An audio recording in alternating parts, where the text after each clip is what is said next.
Praise hallelujah. Praise the lord daddy. నేను కొన్ని questions అడుగుతా, వాటికి నువ్వు ఆన్సర్ చేయాలి. సరే డాడీ. రెడీనా? రెడీ. గాడిద దవడ ఎముక చేత 1000 మంది శత్రువులను హతమార్చినటువంటి ఆయన పేరేంటి? సంసోను గారు. గాడిదకి నోరిచ్చి దేవుడు ఏ వ్యక్తికి బుద్ధి చెప్పించాడు? బిలాము గారికి. తన తండ్రి గాడిదలు తప్పిపోయినప్పుడు ఆ గాడిదలను వెతకడానికి వెళ్ళినటువంటి ఆయన పేరేంటి?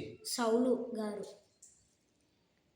యెరూషలేములోనికి గాడిద పిల్లనెక్కి వచ్చినటువంటి ఆయన పేరేంటి?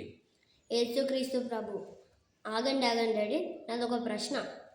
బైబుల్లో గాడిదలు, గాడిద పిల్ల, కంచర గాడిద అని బైబుల్లో ఎన్నిసార్లు వ్రాయబడింది? తెలిసిన వారు కామెంట్ బాక్స్లో కామెంట్ చేయండి.